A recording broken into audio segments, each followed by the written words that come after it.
What is up, YouTube? I've had the question asked me from some of my students in Tattooing 101, and it is a great question, so I figured I'd make a video on it. And that is how to tattoo on darker complected skin. And there's a couple of tricks that I could give everyone when it comes to tattooing darker complexions.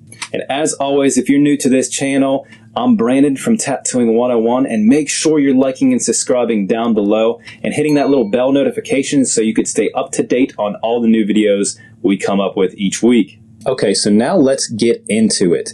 So there's a couple key points that you want to think about whenever you are designing a tattoo for a darker complexion. So you have limited values when it comes to the actual tattoo. So most of the time we're using the skin tone to be able to create tones and make different values into every tattoo that we do. So the darker the skin tone, the less values you're going to actually have to incorporate into that tattoo. One thing I do to help this out is whenever I start my tattoo, first of all, I like to use really thick outlines so it really breaks apart the tattoo and you can clearly see where everything is. Another thing is when I start the tattoo, I go in with my darkest values first, and that way I know the most powerful areas that need to stand out, which would be my dark areas, and then I lighten everything up from there. Since there is limited values, this could be a little tricky. So what I recommend is doing some studies with drawing and things like that to kind of limit the amount of values you're putting into the actual tattoo designs you're doing, and that'll help out with this. Another thing you could do to help out is limiting the amount of shading that you're doing to the tattoo. So normally we go through and lighten up areas and do different gray washes to really make different transitions, but with darker skin tones, that makes it really hard to be able to do lighter gray wash. So I recommend limiting the tones just so it makes a clear, readable tattoo. And going in there with your lightest gray wash, it's going to be too light to show up in the actual skin, so you're just causing trauma for no reason. Another amazing trick is make the background as dark as possible and the foreground light.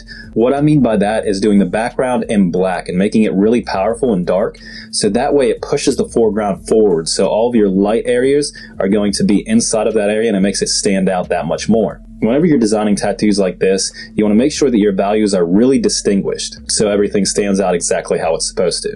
The biggest problem would be doing a tattoo and making it too dark to where everything blends together and not having the light tones to kind of break everything apart. So that's one thing. Planning is key. You want to make sure that you're thinking about all of these things before jumping onto the tattoo, because then you'll be lost, and that's when things come into play about messing up or creating a tattoo that you're not going to be happy with, which obviously can cause problems on your career before it's even started. Another thing is don't go too small. Like I said, I like to use really bold outlines. I am a traditional and neo-traditional artist, of course, but whenever you go too small with a design, eventually through time the ink expands underneath the skin, and especially on darker skin tones, the tattoo will eventually become unreadable in life. So to make sure you're doing your designs big enough so they actually stand out and last through time. So when I'm tattooing my line work, I'm going to show you exactly what I do. So you can see here that I'm using really thick lines that really stand out on the skin. Even though he is darker complected, it has no issue of being able to clearly read this tattoo as a whole. So this is why I really like to have really thick lines on my tattoos, just because you could clearly read them. Even if it is from afar, you could clearly see where everything needs to go. And I have a question for you guys. One thing I would like to ask you, what are your questions? What would you like me to make a video on? Anything that you have questions on, leave a comment down below. Anything you want to see, leave a comment down below, and I'll go through them. And anything I believe that'll help out a ton of you guys, I'll make a video on in the future. So make sure you leave that comment down below so I could check them out. Awesome. So the last point that I want to touch base on would be color. So I get this question a lot is, can darker complected people get color, things like that, yellows, greens, things of that nature. So I have tattooed, a full sleeve on my body, and it's all in color.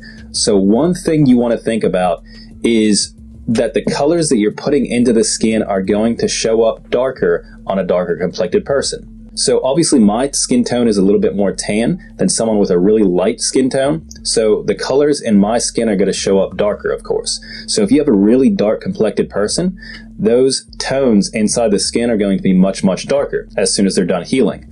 So one thing I do is choose a lighter color that I know is going to heal up correctly in the skin to the tone that I want it to be. So these are all the points and all of the things that I would definitely recommend you incorporate whenever tattooing darker complected people, which I've picked up throughout the years. I didn't really have anyone help me along the way or figure out these things. I had to figure them out by myself. So I definitely wanted to make a video helping you guys out and helping out some of my students that had the same exact questions. As always, if you like content like this and would like to hear more from me and about learning how to tattoo, make sure you like and subscribe down below to keep up to date on all of the new content I make each week. And as always, thank you so much for watching, and I hope you guys have a wonderful day.